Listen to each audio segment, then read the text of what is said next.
Portanto, o tópico então é o cérebro, mente e educação, e nós preparamos também esta comunicação também com base nestes pontos que aqui estão.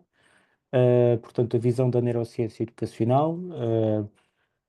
As neurociências são áreas que procuram estudar o sistema nervoso, e quando falamos em educação, tendo por base também a aprendizagem, contexto escolar, portanto, é indissociável estes tópicos e esta relação com a neurociência, porque a ciência que estuda o sistema nervoso humano, incluindo o cérebro, é uma das áreas que nos pode dar respostas a este nível, não só a psicologia, não só também as ciências da educação, mas também acreditamos nós neste tridente com a neurociência que permite também compreender estes, estes mecanismos.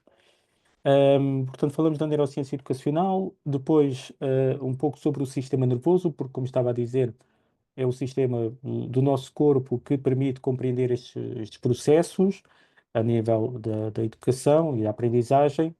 Depois, concretamente falando sobre o cérebro, que é uma parte do sistema nervoso, a relação depois entre desenvolvimento, não só desenvolvimento físico, mas também do cérebro, e do sistema nervoso, consequência também, e aprendizagem, e depois o lugar da educação, que é um ponto que faz a relação entre todos os outros anteriores.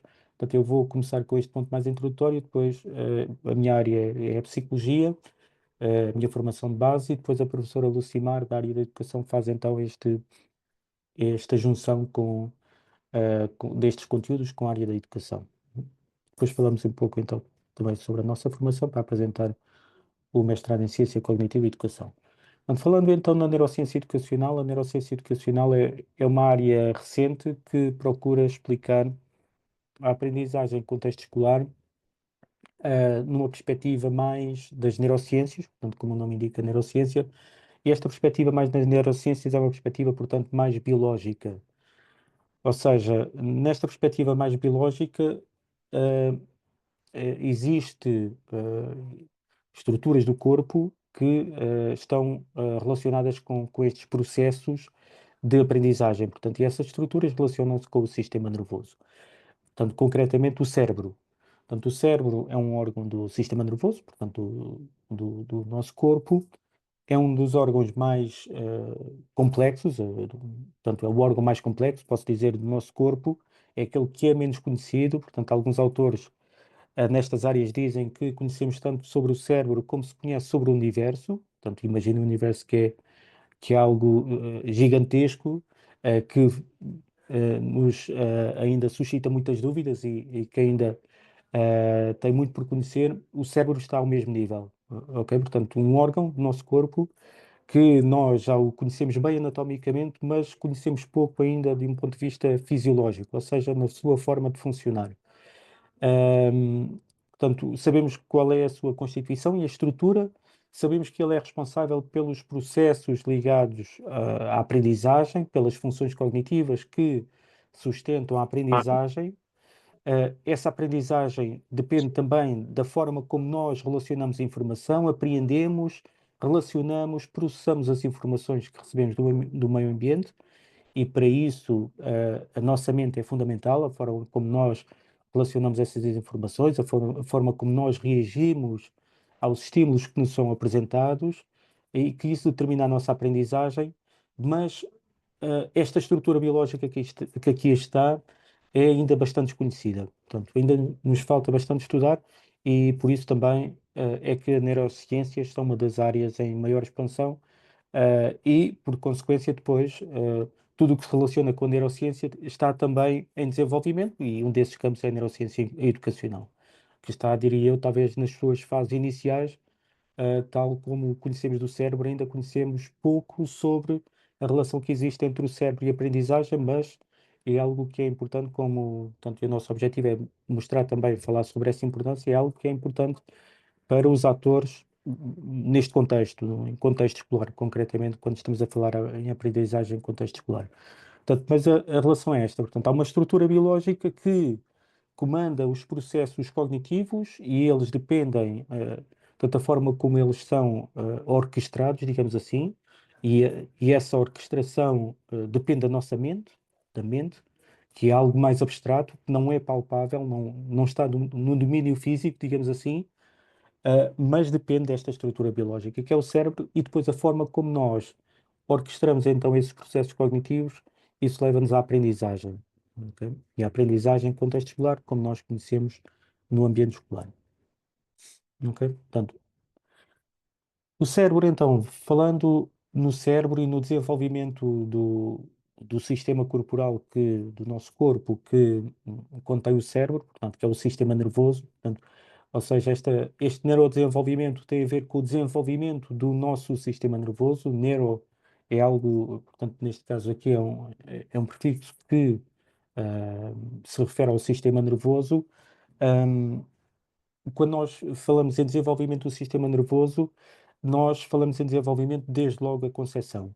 Portanto, o sistema nervoso, como é uma estrutura que controla todo o nosso corpo, portanto, as nossas ações, a nossa mente, como já vimos, mas também as nossas ações, o sistema motor do nosso corpo, todos os músculos que existem no nosso corpo, e estamos a falar em músculos do esqueleto, que são os músculos que controlam o nosso movimento, mas também músculos internos, por exemplo, o nosso coração também é um músculo. Todos esses músculos são controlados pelo sistema nervoso, portanto, e não só os músculos esqueléticos e, e estriados, que é concretamente é o termo para este tipo de músculos, mas também os músculos lisos que existem nas nossas artérias, nos nossos órgãos internos, são todos controlados pelo sistema nervoso. Portanto, após a concepção do óvulo no útero, começa a desenvolver o sistema nervoso, porque esse sistema vai controlar todos os outros sistemas corporais. E nesta fase, logo após a concepção, portanto, e nós aqui identificamos três fases, três grandes fases deste desenvolvimento, deste neurodesenvolvimento, que é a partir da concepção, em que começa a desenvolver-se o sistema nervoso, logo passado poucas semanas, depois o nascimento e depois o desenvolvimento após o nascimento, ok? E nós aqui podemos dividir estas duas fases, que é o período pré-natal e o período pós-natal. Portanto, o período pré-natal é antes do nascimento e nós sabemos que aqui, ao nível do neurodesenvolvimento, existe a preponderância de duas grandes dimensões, uma dimensão genética e uma dimensão ambiental. Ou seja, o nosso desenvolvimento, portanto, o desenvolvimento do nosso sistema nervoso e depois o nosso desenvolvimento que depende do nosso sistema nervoso, nesta perspectiva mais biológica.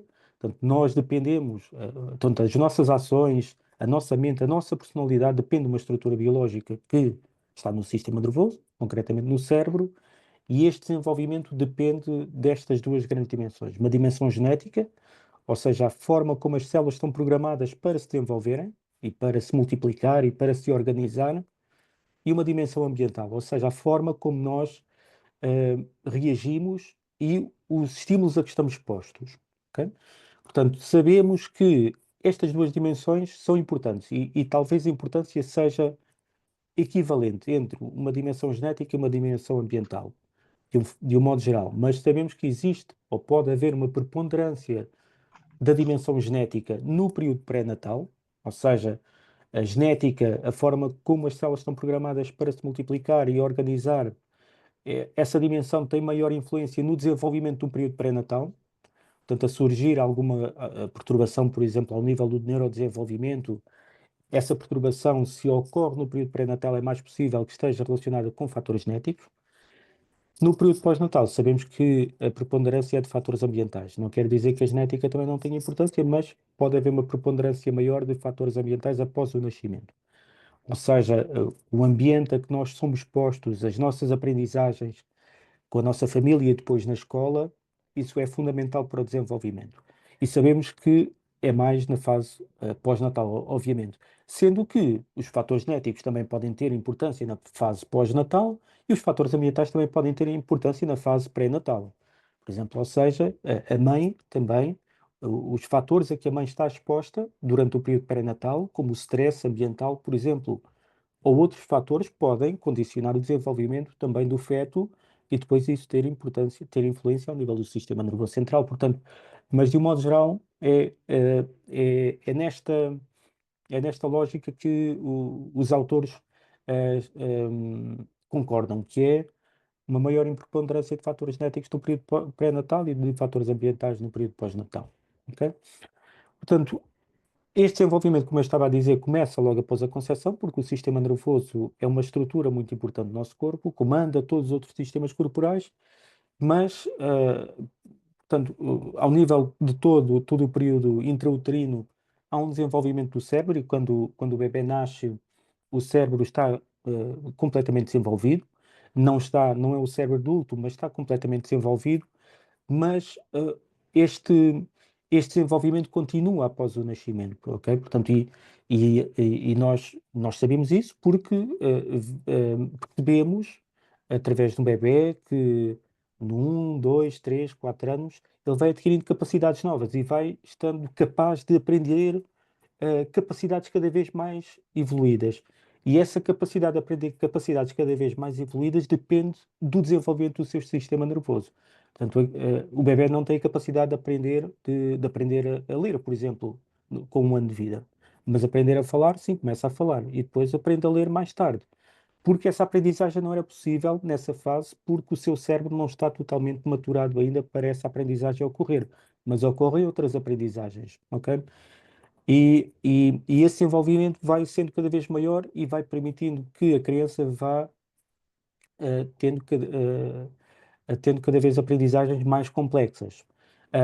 Mas esse desenvolvimento do sistema nervoso depende muito do ambiente. Por exemplo, isso é visível através dos órgãos sensoriais.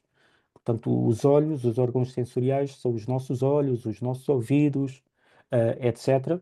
Esses órgãos sensoriais estão totalmente desenvolvidos ao nascimento. Portanto, a criança vê, ouve, sente o toque ao nascimento, mas não estão totalmente funcionais, digamos assim. A visão, a audição, alguns desses sentidos, eles são aprimorados, entre aspas, em termos funcionais, com a exposição do bebé ao ambiente. Portanto, é com a luz que a criança passa a ver quando nasce, é com os sons que passa a ouvir de forma diferente também quando nasce, também ouve no período intrauterino, mas é com essa exposição aos estímulos que vai permitir o grande desenvolvimento do sistema nervoso. Portanto, e os primeiros anos de vida, pela importância que tem, em termos de desenvolvimento e pela importância que tem em termos de exposição a estímulos, são fundamentais para um desenvolvimento correto do sistema nervoso. Ok? Portanto, este desenvolvimento continua e há autores que até referem que esse desenvolvimento continua durante toda a vida. Portanto, nós, durante toda a vida, estamos a desenvolver de formas diferentes, mas estamos a desenvolver o nosso sistema nervoso. Ok? Daí que dizemos que a aprendizagem ocorre durante toda a vida, porque nós, durante toda a nossa vida, estamos a aprender e temos capacidades diferentes, porque o nosso sistema nervoso desenvolve-se ao longo de todo este período. Ok? Este é o nosso sistema nervoso, o sistema nervoso humano. Existe uma divisão principal entre sistema nervoso central e periférico, não vamos abordar muito, com muito detalhe, mas o sistema nervoso, como eu estava a dizer, é fundamental porque controla todo o nosso corpo e ela é uma estrutura que tem que estar bem protegida. Portanto, de forma natural, é uma estrutura que está protegida por osso. Portanto, o nosso cérebro está aqui na cabeça, está protegido pelo crânio e a espinal medula, que é o prolongamento do cérebro, que liga-se depois aos nervos que chegam a todo o nosso corpo, a espinal medula está protegida pelas vértebras. Portanto, são estruturas muito fortes, que aguentam impactos muito fortes e que protegem o sistema nervoso central que está contido no seu interior. Depois, no sistema nervoso central, o sistema nervoso central liga-se ao sistema nervoso periférico e o sistema nervoso periférico são os nervos que existem no corpo, ligam-se aos nossos órgãos, aos nossos músculos, que permitem a ativação desses músculos e permitem controlar o nosso corpo. Mais importante que isso, o sistema nervoso central e periférico, o sistema nervoso humano, permitem a comunicação do corpo com o ambiente externo. Ou seja, permite-nos receber informação do exterior e interagir depois com o exterior. Ok? Portanto, ou seja, por exemplo, nós vemos imagens, ouvimos sons, essa informação chega aos nossos órgãos sensoriais, chega ao sistema nervoso central e depois nós interagimos com o ambiente exterior através do nosso corpo, movendo os músculos que estão controlados também pelo sistema nervoso. Portanto, o sistema nervoso tem uma fase de recepção e tem uma fase de envio de ordens, ok? Portanto, a fase da recepção é quando recebemos a informação do ambiente e a fase de envio de ordens é quando o sistema nervoso envia essas ordens para o nosso sistema motor para interagirmos com o ambiente. E nós contactamos então com o exterior com os órgãos sensoriais, que são os sentidos. Portanto, nós aprendemos com os sentidos, aprendemos os diferentes tipos de informação do ambiente, portanto, ou seja, a energia que existe no ambiente, não no sentido esotérico, mas no sentido físico. A energia, portanto, a luz é uma forma de energia. Quando a luz é muito forte, significa que há mais energia. Portanto, se nós colocarmos ao sol, em frente ao sol, sentimos essa energia muito forte. Se estivermos ao luar, portanto, à luz da lua, a energia é muito mais fraca, mas é energia. E nós temos estruturas no corpo que convertem essa energia em outro tipo de energia, neste caso em informação bioelétrica. Portanto, os nossos olhos convertem essa energia, que é a luz, em potenciais de ação, em informação elétrica que é lida pelo nosso sistema nervoso. O mesmo para os ouvidos. A energia é diferente, mas o som é também uma forma de energia. Se for uma energia muito forte, até pode danificar os nossos ouvidos, porque é uma forma de energia, um som muito forte é uma energia que pode danificar o nosso sistema auditivo, mas é energia, ok?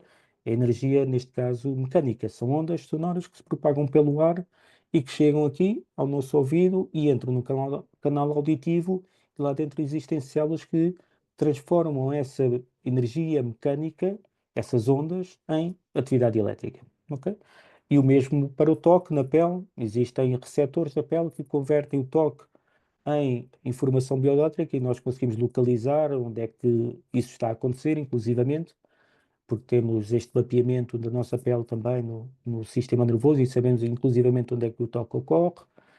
No paladar, por exemplo, na nossa língua existem receptores que convertem também energia, neste caso é- são partículas químicas que se propagam através dos alimentos e chegam às nossas papilas gustativas, e o olfato são estas partículas químicas que se propagam pelo ar. Enquanto aqui estão nos alimentos, no olfato propagam-se pelo ar, mas, portanto, todos eles são sentidos, são 5 sentidos que nós temos, que convertem energia físico-química em atividade que é lida depois pelo sistema nervoso.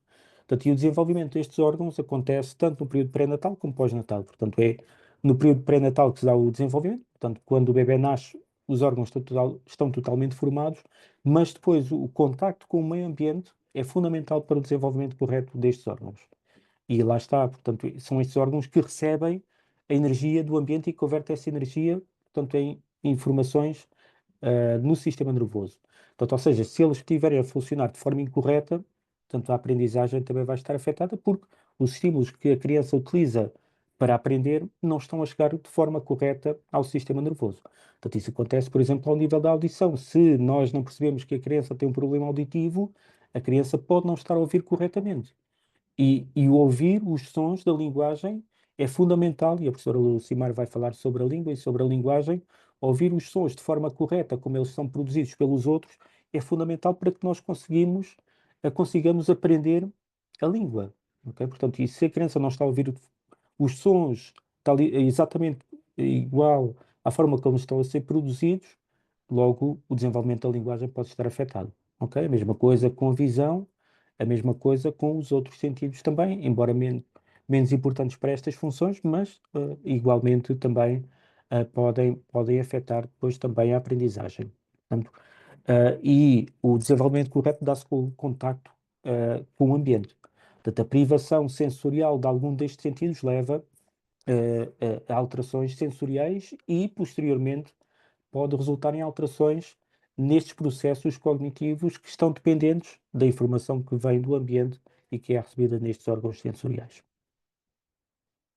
O nosso cérebro, ok? Portanto, aqui temos uma imagem de um cérebro. O nosso cérebro, portanto, como eu disse no início, é o órgão mais desconhecido, digamos assim, no nosso corpo. A sua complexidade não tem comparação com outros órgãos. É muito mais complexo e nós não conhecemos o cérebro tal como conhecemos outros órgãos, porque o cérebro tem esta estrutura e tem uma organização que consiste em neurónios. Portanto, este tecido é constituído por vários tipos de células. A célula que é mais importante para as suas funções do sistema nervoso é o neurónio. E os neurónios são milhares de milhões que aqui estão nesta estrutura. Portanto, e estas funções resultam da forma como estes neurónios, que são milhares de milhões, comunicam entre si. Ou seja, uma determinada função, como por exemplo a língua, a linguagem, ah, esta linguagem depende de áreas cerebrais específicas e depende da forma como estas áreas cerebrais comunicam umas com as outras e depende, ainda mais especificamente, depende da forma como os neurónios nestas áreas cerebrais comunicam entre si. Ou seja, depende de toda esta rede que é estabelecida aqui, neste órgão. Este órgão tem uma parte mais exterior, que é o córtex cerebral, que é esta região que nós estamos a ver aqui, que está enrugada. E já agora, uma curiosidade é, está enrugada porque o cérebro, ao longo da evolução do ser humano, foi crescendo e cresceu a um ritmo maior do que o crescimento da nossa cabeça. Portanto, a cabeça do ser humano tem um tamanho pequeno, portanto, o nosso crânio é pequeno para o tamanho do cérebro, então ele está comprimido dentro da caixa craniana e daí ter esta aparência enrugada, porque está, de facto, está comprimido lá dentro da caixa craniana. Portanto, esta parte mais superficial é o córtex cerebral e lá por dentro temos uma parte, a parte interior, é uma parte que nós designamos como subcortical. Portanto, o córtex cerebral é a parte cortical, que é a parte mais exterior, a parte interior é a parte interior e é subcortical. Portanto, significa que está abaixo do córtex. E estes processos cognitivos que estão relacionados com a aprendizagem ocorrem sobretudo nesta região do córtex cerebral, nesta região cortical. Portanto, esta região mais exterior é também mais recente de um ponto de vista evolutivo. Ou seja, portanto, se a teoria da seleção natural de Darwin estiver correta, portanto, é uma teoria, mas à partida tudo indica que sim, que está correta, nós desenvolvemos de outras espécies. Portanto, houve um ancestral comum que deu origem a todas as espécies diferentes que existem do reino animal. Ok? Depois existe o reino, das plantas, mas, portanto, ao nível do reino animal existia este ancestral comum. Portanto, ou seja, este cérebro foi evoluindo de outras espécies diferentes. Portanto, e por exemplo, quando comparamos o cérebro do ser humano com o cérebro de um primata, como por exemplo um chimpanzé, existem semelhanças muito grandes entre os cérebros desses animais. Essas diferenças são um pouco maiores quando comparamos, por exemplo, o cérebro de um ser humano com o cérebro de um roedor, por exemplo, de um rato, de um rato, por exemplo. Existem semelhanças também, mas existem diferenças maiores. Ok? Pode sugerir que os primatas estão mais próximos do ser humano, aliás, fisicamente são mais parecidos também, do que um roedor. Ok? Portanto, existindo esta evolução, o nosso cérebro foi evoluindo entre as diferentes espécies. E esta região mais superficial é uma região mais recente de um ponto de vista evolutivo. Por exemplo, este córtex que nós vemos aqui todo enrugado é parecido com, por exemplo, o cérebro, com o que acontece no cérebro de um chimpanzé, mas compararmos, por exemplo, com o cérebro de um lagarto, de um réptil, o réptil não tem esta parte cortical como aqui estamos a ver. Isso pode sugerir que o cérebro de um réptil é mais antigo, de um ponto de vista evolutivo. Ele evoluiu ao longo das espécies, no reino animal, portanto, na ordem dos primatas, foi evoluindo entre os pequenos primatas e depois os grandes primatas e depois o ser humano, e chegou ao expoente máximo, que é o ser humano, que é a forma mais evoluída do cérebro. E nós vemos isso porque é também o cérebro maior, em termos de rácio do peso do cérebro em relação ao peso do corpo, é o cérebro mais pesado, é o cérebro do ser humano. Portanto, por exemplo, o cérebro de um elefante é mais pesado que o cérebro do ser humano, mas se compararmos em termos de rácio com o tamanho do corpo do ser humano, o cérebro do ser humano é o mais pesado de todos, o que significa que pode ser o mais evoluído de todos. E é o que tem, de facto, esta região mais superficial, mais desenvolvida também. E de facto, estes processos cognitivos, todos eles estão associados a esta região mais superficial, que é também a região mais recente da evolução do cérebro. Esta região mais superficial, que é o córtex, está dividida em lobos, o lobo frontal, o lobo parietal, o lobo occipital, o lobo temporal. Existe aqui, de certo modo, uma organização que é as áreas mais sensoriais, aquelas responsáveis pelos sentidos, elas estão mais para trás, são mais posteriores, e as áreas motoras, elas são mais anteriores. Ok? Portanto, ou seja, a nossa função motora, o controle dos nossos músculos, está dependente aqui de áreas mais anteriores, do lobo frontal, por exemplo. Então, o lobo frontal aqui está assinalado porque é a parte mais anterior do cérebro, que controla também estas funções motoras e é também, apesar de todos os processos cognitivos estarem associados ao córtex cerebral, de facto o lobo frontal pode ser mais importante para estes processos cognitivos relacionados com a aprendizagem, porque é uma área, considera ser uma área de associação. Isso significa que o lobo frontal do cérebro pode ter o papel de receber toda a informação que vem das outras áreas e integrá-la aqui à frente, para depois então devolver uma ação motora com base em toda a informação já combinada de todas as outras áreas. Portanto, isso significa que o lobo frontal é a principal área de associação do nosso cérebro, ou seja, que interliga todas as outras áreas posteriores. Okay? E algumas evidências disso, portanto, da minha área mais ligada à psicologia, nós estudamos também o impacto de lesões cerebrais ao nível do cérebro, não só ao nível do desenvolvimento, mas também a idade adulta, e as lesões que têm um maior impacto ao nível do comportamento, que criam maior disrupção ao nível do comportamento, são as lesões ao nível do lobo frontal. O que sugere que, de facto, esta área é importante e tem, de facto, este papel de interligar todas as outras áreas e receber a informação, tanto do lobo parietal, como occipital, como temporal. Vou avançar mais um pouco. Estou quase a terminar esta parte introdutória.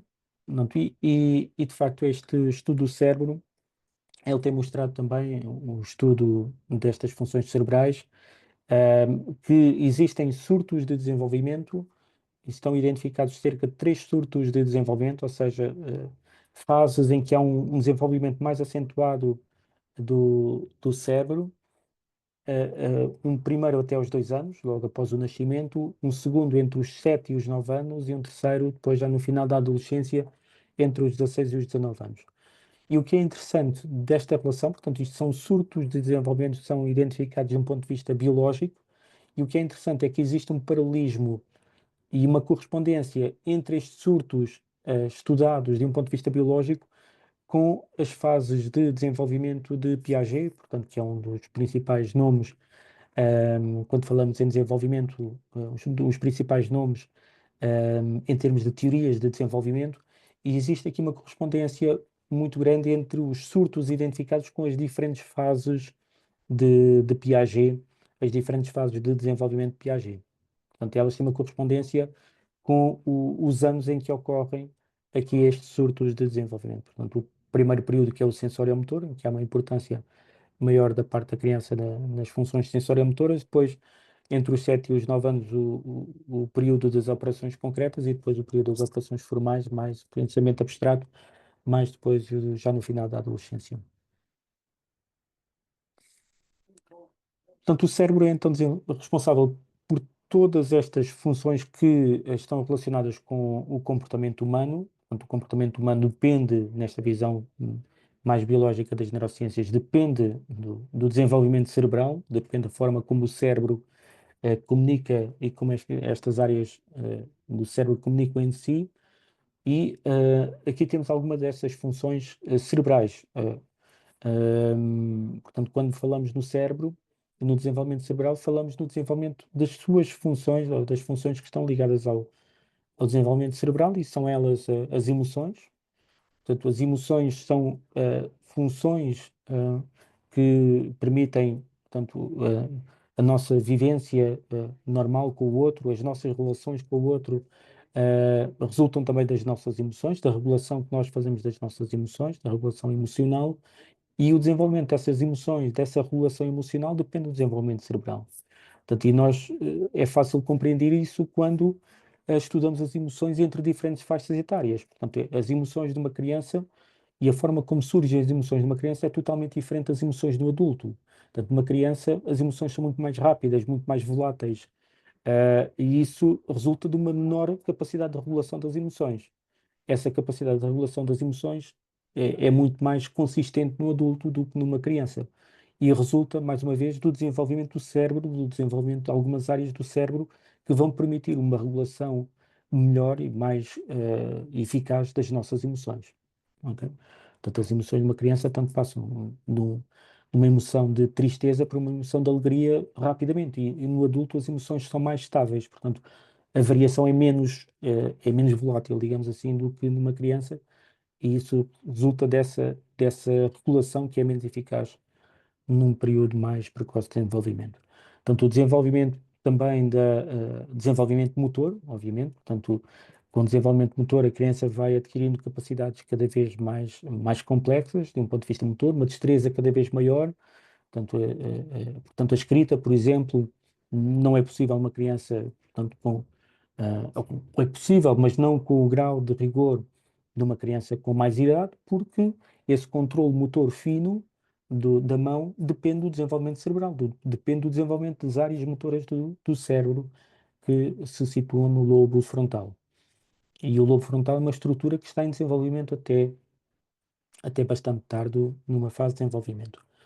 O desenvolvimento da própria linguagem, portanto, a linguagem é um tema de discussão também, se existe uma estrutura inata para a aquisição da linguagem, se a linguagem resulta unicamente da aprendizagem do contacto com o ambiente, portanto, isso é um tema para a professora Lucimar talvez explorar, mas a linguagem é também uma função cognitiva que resulta da capacidade de compreender um conjunto de signos, de sons associados a palavras e depois a conjugação dessas palavras em frases que resultam na ideia que é veiculada e a linguagem é esta capacidade de compreensão, mas depois também a capacidade de comunicação e articulação do aparelho vocal de modo a conseguir emitir os sons de forma correta, de forma a comunicar com o outro. Portanto, é também, a linguagem, na verdade, tem um componente sensorial e tem um componente motor.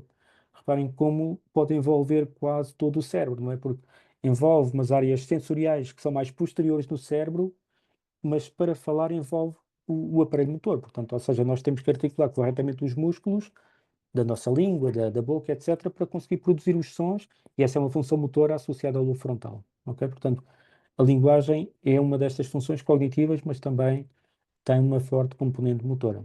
Portanto, e o desenvolvimento cognitivo de todas as outras funções, como são a memória, como são a capacidade de atenção, que são funções também que dependem do desenvolvimento cerebral. Portanto, o nível de atenção de uma criança com 4 ou 5 anos não é o mesmo que uma criança com 9 ou 10 anos. Portanto, essa atenção mais mantida, mais concentrada de uma criança mais velha é resultante também do seu desenvolvimento, bem como a capacidade de memória. Portanto, a capacidade de memória de uma criança mais jovem não tem a mesma capacidade de memória de uma criança mais velha, porque a capacidade de memória é também uma função cognitiva que depende do desenvolvimento desta estrutura que é o cérebro. Agora, tentando, portanto, fazendo a ponte com a aprendizagem, para depois falarmos também na questão da linguagem portanto, e na educação de uma forma mais geral. Portanto, esta aprendizagem, de um ponto de vista das neurociências, relaciona-se muito com memória. Portanto, ou seja, nós consideramos que existe uma aprendizagem quando existe a aquisição de uma nova informação, de uma nova capacidade. Portanto, e quando existe essa aquisição, estamos a falar em memória. Portanto, a memória significa que houve o contacto do organismo com o estímulo e a informação sobre esse estímulo ficou gravada, entre aspas, na memória. E ela pode ser acedida posteriormente. Ok? Por exemplo, e aqui podemos estar a falar de uma aprendizagem de uma ideia, por exemplo, ou seja, nós lemos um texto e aprendemos a informação que estava contida no texto, aquela informação ficou codificada na nossa memória e nós posteriormente conseguimos recuperá-la. Portanto, conseguimos até verbalizar aquela informação, ou seja, conseguimos explicar o que é que lá estava escrito. Isso é a nossa memória para informação verbal, mas temos também memória para informação não verbal. Ou seja, quando eu tinha 5 anos, comecei a tentar andar de bicicleta e, passado algum tempo, não foi fácil, mas passado algum tempo consegui equilibrar-me em cima da bicicleta e consegui, a partir daí já nunca mais esqueci. Essa é também uma memória. Ou seja, o meu sistema nervoso conseguiu coordenar corretamente o meu corpo de modo a manter-me em cima da bicicleta, mas teve que haver um período de aprendizagem para que essa aquisição acontecesse. Mas eu não consigo verbalizar como é que isso aconteceu. É uma memória também, mas é uma memória não verbal. ok? Mas é uma aquisição também que ficou codificada no sistema nervoso. Portanto, houve uma aprendizagem não verbal de alguma informação e eu consigo recuperar, ou seja, essa aprendizagem é ativada quando eu tento andar de bicicleta, consigo lembrar-me exatamente como é que tenho que fazer, mas não consigo verbalizar. Portanto, é um tipo de memória diferente, mas é uma memória, é uma memória também. Portanto, só para compreenderem como é que funciona esta aprendizagem a nível do sistema nervoso central. Portanto, quando se dá a aquisição de uma competência, de uma capacidade, ou quando nós temos a capacidade de guardar alguma informação, quando ocorre esta aprendizagem, significa que algo no nosso sistema nervoso se modificou, no nosso cérebro se modificou, e essa modificação, inclusivamente, pode permitir a recuperação dessa informação posteriormente. E até pode permitir que essa informação fique codificada e fique acessível até o resto da nossa vida, ok? Que é o que acontece com as nossas memórias, com algumas das nossas memórias que nós adquirimos numa fase muito precoce da nossa infância, ok? Portanto, mas houve a aprendizagem, ou seja, essa informação ficou guardada na nossa memória. Houve uma alteração no cérebro. Houve uma alteração no cérebro que tem uma alteração na função psicológica, ou seja, portanto, eu consigo verbalizar, consigo coordenar corretamente o meu corpo, e essa alteração depois reflete-se ao nível do nosso comportamento. Portanto, e aqui é o mais geral possível, ou seja, podemos estar a falar de uma memória verbal, não verbal, podemos estar a falar de uma memória que modifica a forma como nós reagimos a uma determinada situação, por exemplo, mas é uma memória, ok? Portanto, houve uma alteração no cérebro que produz uma alteração na função psicológica e essa alteração depois tem uma alteração no comportamento, quer para o lado positivo, quer para o lado negativo, ou seja, pode ser algo que cria um problema, uma perturbação no comportamento, ou pode ser algo que é adaptativo e promove a adaptação da criança ao meio envolvente. Mas tudo isso tem a ver com alterações no cérebro, ok? Resultantes destas memórias, que por sua vez resultam do contacto da criança ou do adolescente com o ambiente, ok? Portanto, se o ambiente for favorável, for rico em estimulação sensorial, portanto, promove a alteração de comportamentos para comportamentos adaptativos e, portanto, adaptativos e positivos, digamos assim. Se for uma estimulação desadequada, for por falta de estimulação, ou se esta estimulação for desadequada, promove as alterações de comportamento para comportamentos não positivos, portanto, perturbações do comportamento. Tudo isso resulta de alterações do cérebro. E, para terminar, ahm, tudo isto que eu estou a dizer e esta aprendizagem resulta de um fenómeno que é a neuroplasticidade. A neuroplasticidade é a capacidade do nosso cérebro se modificar em contacto, em virtude do contacto com o ambiente, com os estímulos que provêm do ambiente, e esta neuroplasticidade está presente durante toda a nossa vida. Pode, de facto, estar mais vincada, digamos assim, numa fase inicial de desenvolvimento, mas está presente durante toda a nossa vida, porque nós sabemos em pessoas que sofrem lesões cerebrais por diversos problemas, que o seu cérebro fica alterado decorrente dessa lesão, mas tem a capacidade de recuperar também. E essa recuperação resulta da neuroplasticidade. E a neuroplasticidade pode ser a nível químico, dos neurotransmissores que existem no nosso cérebro, pode ser a nível celular, das células, da forma como elas se relacionam entre si, e pode ser também do próprio comportamento. Ok? E tudo isso tem por base a neurotransmissão. A neurotransmissão é a forma de comunicação entre as diferentes células no sistema nervoso, a estimulação do ambiente e a própria aprendizagem. A estimulação ambiental, portanto, é o contacto, as experiências que são oferecidas à criança, portanto, a estimulação ambiental, digamos assim, e a aprendizagem. Ok? Portanto, tudo isso condiciona a forma como nós somos, a forma como nós reagimos às situações, a nossa personalidade e as nossas aprendizagens resultam de toda esta interação.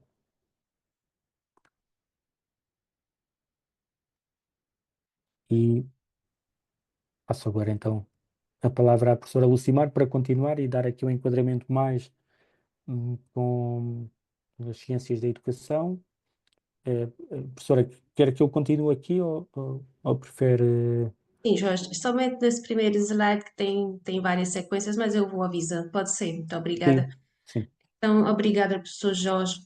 E na sequência do que o professor Jorge explicou até agora, eu gostava de retomar a última imagem que ele utilizou. Pode colocá-la, se faz favor. Exatamente. E isto por quê?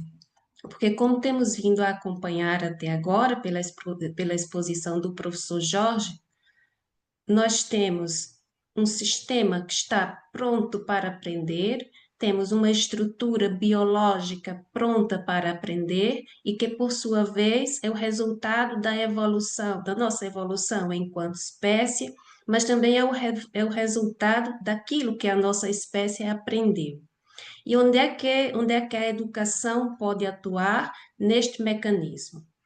E neste mecanismo, a educação pode atuar, e quando falo em educação, refiro-me tanto ao sentido mais amplo da educação, em contextos não formais, mas também à educação em contextos formais.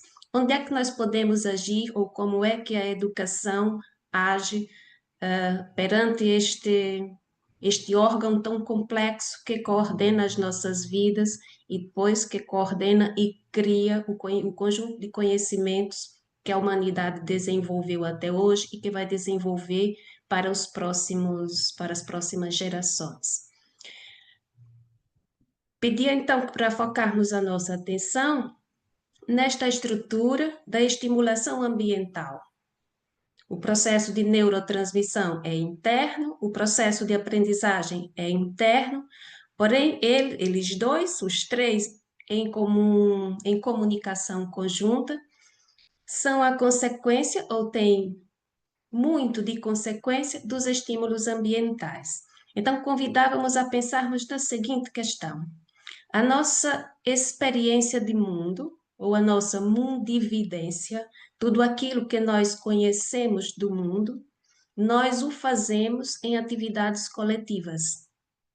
Nós, organismos humanos, temos contato com um mundo de conhecimentos que foi construído antes de nós, e é a partir desta estimulação ambiental, como referiu o professor Jorge, que nós começamos a construir a nossa própria visão de mundo, a nossa própria experiência de mundo. Ou seja, nós, organismos humanos, estamos em constante interação com o ambiente coletivo, desde crianças e ao longo de todo o nosso desenvolvimento. Pode avançar um passo, Jorge, se faz favor. Exatamente. Então, onde é que nós, enquanto educadores, onde é que a educação atua neste esquema? Atua na interação entre os dois fatores. Esta interação, ou uma grande parte dela, faz a partir dos sistemas simbólicos de que dispomos.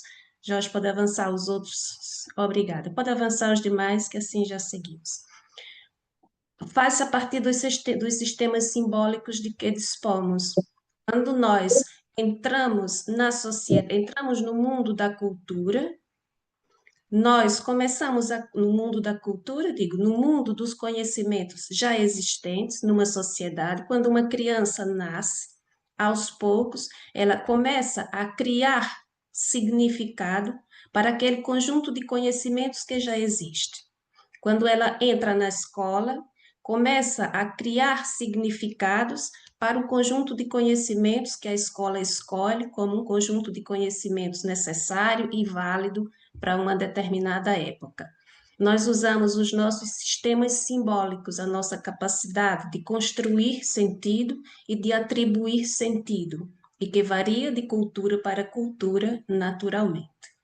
Dentre os sistemas simbólicos de que dispomos enquanto seres humanos, a linguagem é um dos mais potentes e um dos mais importantes. Por quê? Por muitas funções que a linguagem tem. Primeiro, a linguagem é um sistema econômico. Nós temos em língua portuguesa um conjunto muito restrito de letras no nosso alfabeto, que combinadas formam um conjunto infinito de palavras, que combinadas formam conjuntos muito diversos e infinitos de frases que expressam ideias, que comunicam com quem está à nossa volta. Portanto, é a partir da linguagem que nós temos acesso ao mundo que foi construído antes de nós, que nós comunicamos aquilo que sentimos, expressamos as nossas opiniões, as nossas emoções, temos acesso ao mundo. Há um autor, aliás, que diz que nós, seres humanos, não temos acesso direto ao mundo real, que o mundo real sequer existe. O que existe é uma construção simbólica feita por nós, os humanos, a partir dos sistemas de que dispomos e a partir da linguagem que utilizamos. Mas, em termos mais gerais, esta interação do organismo com o ambiente promove um efeito que alguns autores chamam de refração, outros autores, como Piaget, chamam de acomodação. Ou seja, as características do ambiente coletivo, do ambiente em que estamos, reverberam em nós e criam em nós entidades psíquicas, criam em nós, constroem no nosso sistema cognitivo, constroem no nosso cérebro esquemas que são os nossos modos de agir e as nossas interpretações do mundo. E se pensarmos, por exemplo, em culturas e línguas que são radicalmente diferentes da nossa, podemos ter aqui um exemplo mais claro. Por exemplo, culturas que lidam com a mulher ou com a criança de forma completamente diferente da nossa cultura, isso ajuda-nos a entender o lugar que esses sistemas simbólicos e que a linguagem tem na construção da cultura, mas não só na construção das nossas próprias identidades individuais e depois coletivas. A linguagem é, então, eu costumo dizer, a chave que nós temos e que nos dá acesso ao mundo do conhecimento. Ela é os óculos que nós utilizamos para conviver com o que já existiu, com o conjunto de conhecimentos que já existiu antes de nós, não é o único, mas é um dos principais meios, uma das principais pontes que nos põe em contato com o que já existia antes de nós e que estas características todas integram-se no nosso, constituem e integram-se no nosso modo de ser, no nosso modo de ver o mundo. O próximo, Jorge, se faz favor. A linguagem, enquanto área de estudo, é um fenômeno humano que não se deixa classificar. É um fenômeno humano que tem diversas dimensões. Por isso, é um fenômeno interessante de ser estudado no campo da educação e, particularmente, na ligação da educação com as ciências cognitivas. Se nós pensarmos bem, a linguagem é um fenômeno social, é uma língua que caracteriza uma sociedade, não há nenhuma cultura, não há nenhuma sociedade sem uma língua. É um fenômeno físico, como já mencionado pelo professor Jorge, nós temos áreas específicas no cérebro responsáveis pelo processamento e pela produção da linguagem. É um fenômeno fisiológico nesse sentido. É um fenômeno físico porque é constituído por energia, a parte da linguagem verbal, da linguagem oral. O que é a linguagem oral? É um conjunto de sons, é uma grande onda sonora à qual nós atribuímos sentido. Se nós gravássemos agora este webinar, as intervenções do professor Jorge, a minha, as vossas, num programa que não fosse com imagem, o que teríamos era uma onda sonora. E nós temos a capacidade de separar esta onda em pequenos blocos, que são as palavras, e de atribuir um sentido a estes pequenos blocos. Portanto, é também um fenômeno físico e é um fenômeno psíquico igualmente. A linguagem constitui a nossa própria identidade. A linguagem constitui a identidade das culturas, das sociedades, portanto, faz uma boa ligação, enquanto área de estudo, entre as ciências cognitivas e a educação. Pode ser o próximo, Jorge, se faz favor.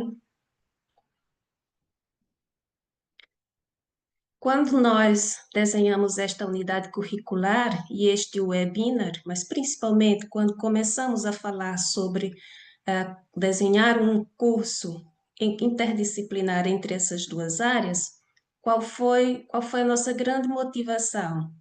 É olhar para um fenômeno que é importante, que interessa as duas áreas, um fenômeno comum que é a aprendizagem, a partir de evidências físicas e fisiológicas e a partir de evidências sociais. E neste caso específico, olhar para o cérebro humano e como ele processa e produz linguagem ajuda-nos a compreender um pouco os fenômenos educacionais.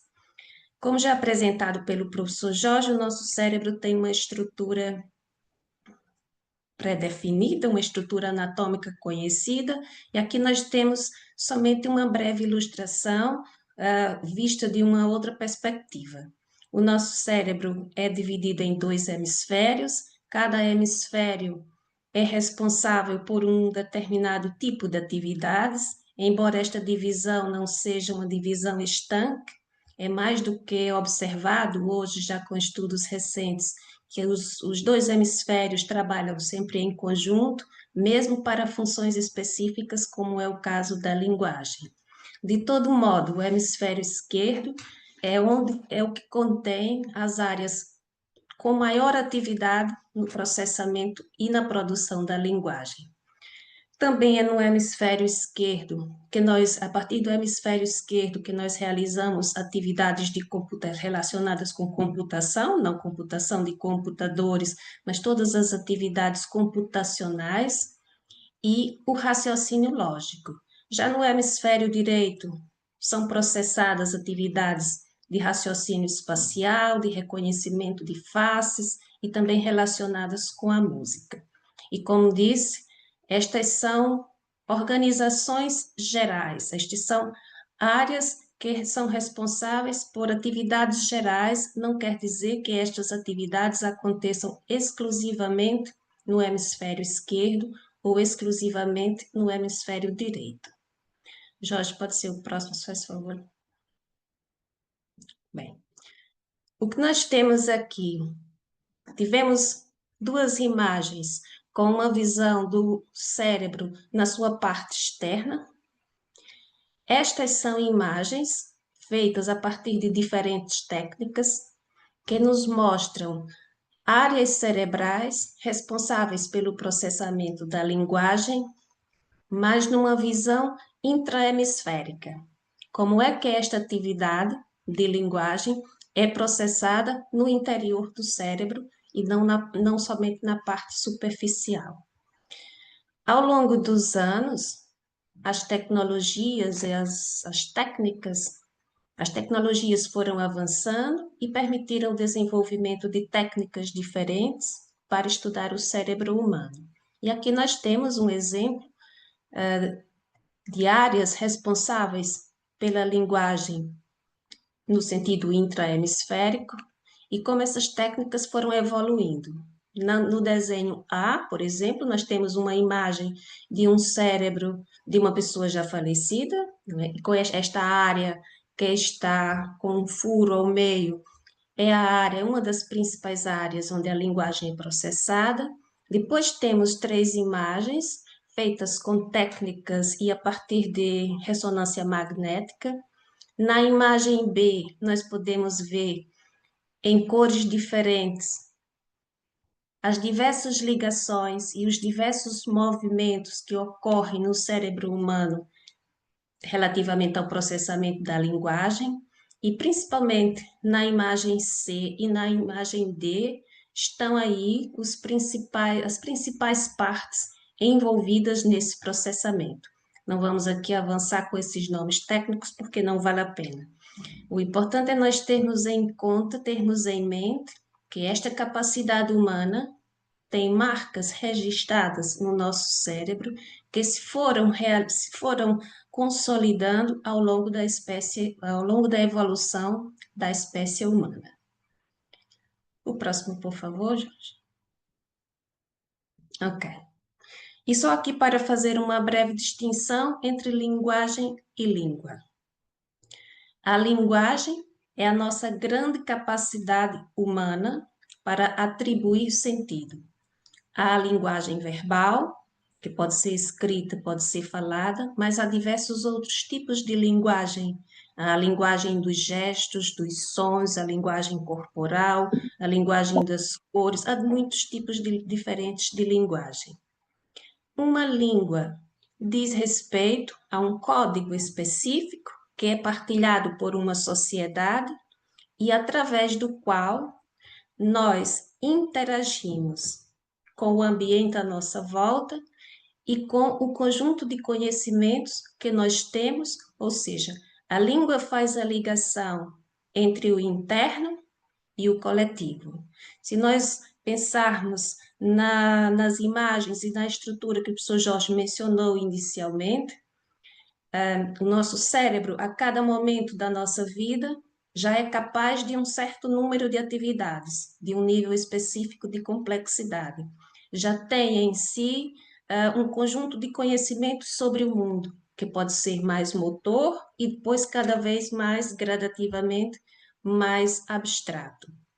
E o que a língua faz, enquanto sistema simbólico? Faz a ligação entre o que é externo e o que é interno. Portanto, é este grande elemento, é este grande poder que a língua tem de dialogar,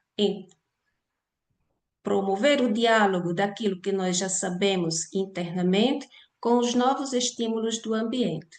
E, por sua vez, alterar no nosso sistema interno, alterar no nosso próprio cérebro a compreensão que nós já temos sobre um determinado assunto. E, como o professor Jorge mencionou, a memória sobre aquele determinado assunto. E gostava de fazer só aqui um muito breve parêntese, porque às vezes, a depender da área, os conceitos são diferentes. E refiro-me aqui ao conceito de memória. Na educação, por muito tempo, o conceito de memória esteve, ou talvez ainda esteja ligado, ao ato de memorizar enquanto decorar uma informação e repeti-la.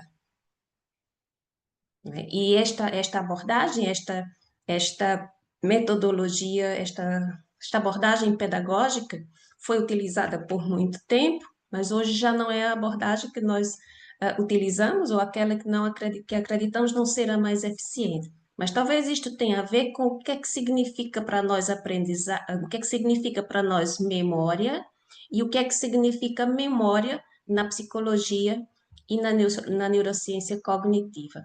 E retomando o que o professor Jorge apresentou, memória é quando uma nova informação é internalizada no cérebro. O que para nós na educação significa que houve uma aprendizagem. É uma aprendizagem que foi consolidada e que foi consolidada com sentido. O repetir uma informação, e refiro-me ao contexto escolar, repetir um conjunto de datas e números e etc, etc, somente para o teste, não significa que os alunos aprenderam. Quando é que eles têm uma memória daquilo que aprenderam? É quando conseguem buscar a informação que receberam e apresentá-la com sentido. Portanto, deve ser ou pode ser apenas uma diferença semântica no que nós chamamos de memória, no que a educação chama de memória e no conceito, no significado mais amplo que memória tem para a psicologia. Talvez fosse o que nós entendemos por aprendizagem significativa. É o que lá está e que modifica o meu cérebro e modifica o meu comportamento e modifica a minha capacidade de aprender mais sobre aquele determinado assunto. O próximo, Jorge, se faz favor. Bem, e uma vez mais, estudar um fenômeno específico, como é a aprendizagem a partir da linguagem, de uma forma interdisciplinar, ajuda-nos por muitos motivos. E trazemos aqui outra vez e continuamos o caso da linguagem. Este é um modelo de processamento da linguagem, feito a partir de uma série de estudos de imagem, e que nos mostram que o nosso cérebro tem áreas específicas para processar a linguagem.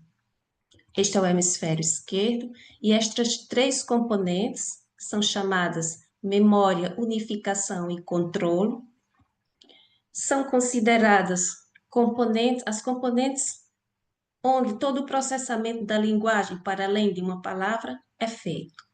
Então, nesta parte amarela, que é uma grande região e envolve várias áreas, como estão a ver na imagem, todas as áreas aí envolvidas dizem respeito ao conhecimento linguístico que, durante a aquisição da linguagem, é codificado e é guardado em estruturas consolidadas.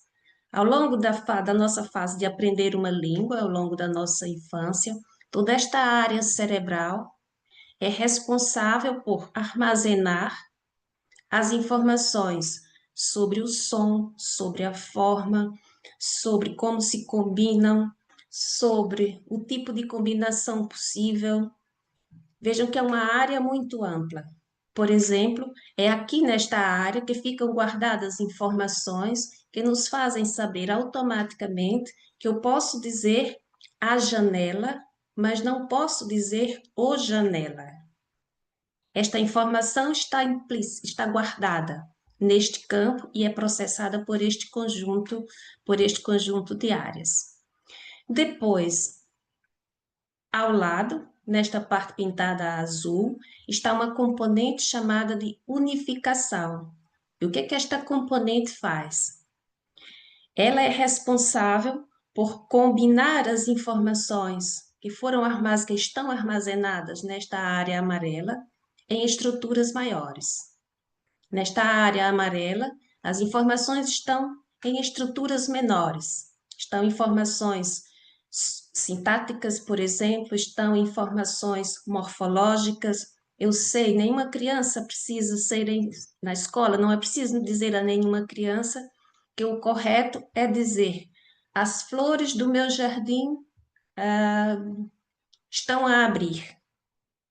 Elas vão dizer desta maneira, elas não vão dizer nunca: do meu jardim estão flores a abrir. Porque este conhecimento já lá está, já lá está. E esta é a grande discussão, se a linguagem é uma capacidade inata ou se é uma capacidade adquirida. Portanto, na componente unificação, todos os processos de combinar a informação que está guardada na componente memória é feito. O cérebro, pois, tem partes específicas para tarefas tão pequenas quanto essas que agora mencionei. E ainda há uma outra componente, e que para nós explica muito bem toda a questão da nossa interação, que é a componente controle. Dominar a linguagem não diz respeito somente a saber as suas regras, mas também diz respeito a saber utilizar a linguagem. E é nesta parte pintada quase cor-de-rosa, lilás, que essas operações acontecem. Esta parte é relacionada por ligar a língua em curso, o tipo da frase que nós vamos dizer, com o contexto, e adequá-la ao momento em que se vive e adequá-la à interação social. Portanto, nós estamos aqui a falar, ou a ver exemplos, somente de uma pequena função, não é de uma pequena, é somente de uma função, que é a linguagem, e a quantidade de áreas envolvidas nesta função. Imaginemos como é que o nosso cérebro lida com tantas outras questões, tantas outras aprendizagens, para além daquelas que a linguagem faz a mediação. O próximo, Jorge. E aqui nós temos somente um exemplo também não nos vamos demorar com com os detalhes que estão aqui escritos, mas é para nós termos uma ideia de como é que o processamento da compreensão acontece e a quantidade de áreas cerebrais envolvidas no simples ato de ouvir uma frase e compreendê-la. Todos os pontos que estão aí indicados a verde e a azul são tarefas específicas. Podem ver, por exemplo, no número 1, nesta parte do cérebro indicada pelo número 1, é responsável por detectar a forma fonológica. Nós que estamos aqui nesta sala entendemos-nos porque sabemos o significado dos sons de cada um dos fonemas que estamos aqui a dizer. Para que nós nos possamos entender, uma série de operações muito complexas acontece. E desde as mais simples, como identificar o som, a outra como categorizar morfossintaticamente aquilo que se ouve, para depois nós podermos apresentar o output, ou seja, falar e escrever no mesmo sentido. E o processo segue. Portanto, vejamos a complexidade das tarefas e como o nosso cérebro tem partes específicas para cada uma, para processar cada um desse tipo de informação. Na imagem mais abaixo é uma imagem do hemisfério direito. O hemisfério esquerdo, como mencionei, é a parte onde há as partes responsáveis pelas maiores funções da linguagem, mas algumas delas também acontecem no hemisfério direito, portanto, estão em constante conexão. O próximo, Jorge, por favor. Em síntese, a educação, neste contexto, atua como meio como interação, atua na interligação entre o ambiente coletivo e o organismo humano.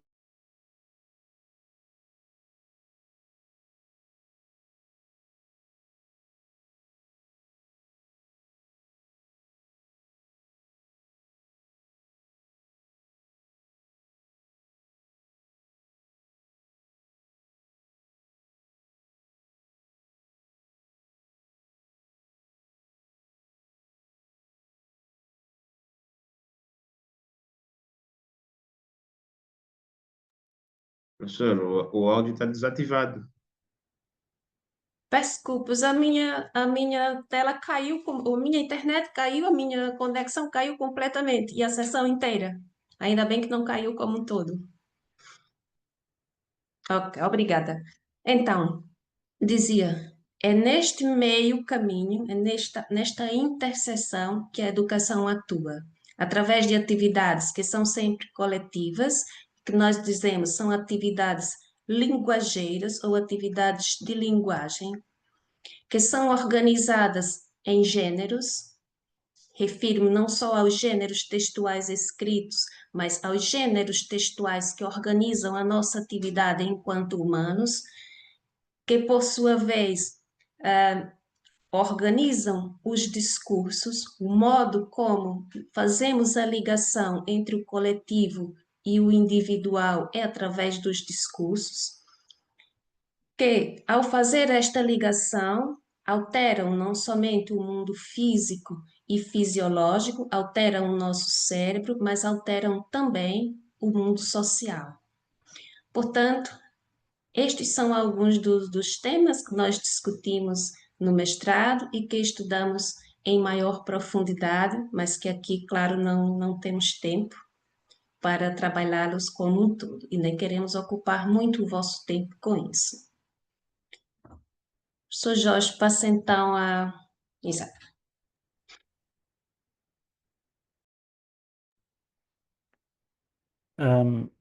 Obrigado, professora Lucimar.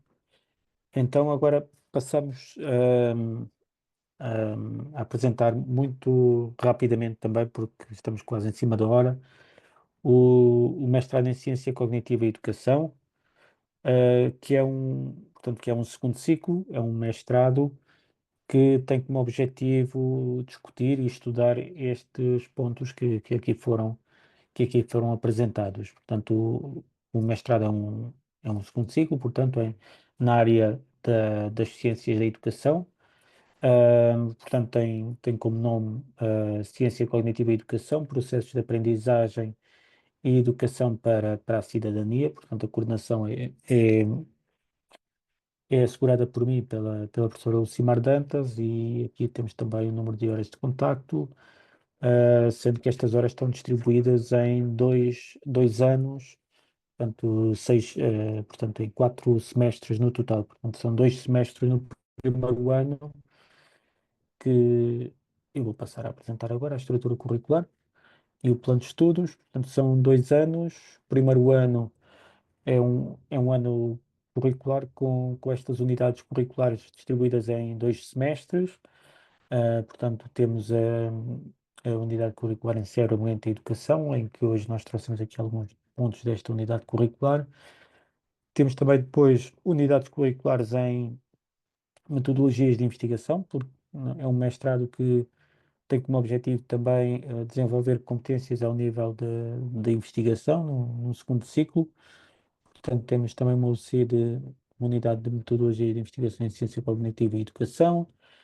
Temos a filosofia da mente, porque é importante também na nossa perspectiva a reflexão sobre a própria mente, e portanto temos aqui uma unidade curricular dedicada à filosofia da mente, e depois unidades curriculares mais específicas dedicadas à cognição, criatividade e aprendizagem, à cognição no ciclo de vida, que são unidades curriculares que procuram estudar a cognição, quer numa perspectiva também desenvolvimental, que é a cognição no ciclo de vida, quer na relação com outros processos relacionados como aqueles relacionados com a criatividade e aprendizagem, e os processos de aprendizagem da matemática, que é também uma unidade optativa. Portanto, a cognição no ciclo de vida e os processos de aprendizagem da matemática são unidades optativas, ou seja, os candidatos apenas precisam de escolher entre uma destas optativas. Portanto, não precisam de fazer as duas para fazer os 120 ECTS, basta selecionar uma destas optativas no primeiro semestre e uma das optativas do segundo. No segundo semestre temos a UC de Pensamento de Linguagem e Redução de Problemas, os Fundamentos Sociológicos do Ensino e Aprendizagem, que são unidades curriculares que visam também ensinar algumas bases também para esta formação. Segundo ciclo, as tecnologias de aprendizagem e literacias digitais, que é mais ao nível de competências tecnológicas e literacia digital, as perspectivas contemporâneas no ensino e aprendizagem, e depois então as duas optativas, a primeira, literacia média e cidadania, e os processos de aprendizagem da leitura e da escrita, que é uma UC da professora Lucimar. No segundo ano, portanto, os candidatos têm uma UC que é anual, que é dissertação, ou seja, anual significa que começa no primeiro semestre e prolonga-se para o segundo, durante todo o ano, e no primeiro semestre, esta UC anual é relacionada conjuntamente no primeiro semestre com análise de dados em ciência cognitiva e educação, portanto é mais uma unidade curricular na área da metodologia de investigação, que decorre aqui na fase inicial da dissertação. A lógica é desenvolver algumas competências de investigação e análise de dados para os estudantes que estão a iniciar a dissertação, e depois uma série de seminários temáticos em que se abordam vários temas com convidados externos na área da ciência cognitiva e educação. É também um UC de primeiro semestre deste mestrado. Portanto, e depois no segundo semestre tem unicamente a dissertação, e a conclusão da dissertação marca o final do mestrado e a obtenção do grau. É depois com a defesa da dissertação, que ocorre numa sessão pública de defesa. E pronto, aqui ao lado temos as razões, mas creio que não vale a pena também estar a elencar todas elas. Algumas delas nós já abordámos aqui ao longo desta sessão, portanto, e creio que abordamos os principais pontos também neste sentido. Professora Lucimar, algum ponto em falta aqui nesta apresentação do curso? Eu penso que não, professor Jorge, acho que agora passávamos a, passávamos a fase de ouvir os participantes e as questões específicas que porventura tenham, ou sobre o curso, ou comentários ou perguntas sobre o que aqui apresentamos muito brevemente. Tenho os nossos contactos. Se surgir alguma questão posterior, estamos totalmente disponíveis para responder e temos todo o gosto em poder esclarecer.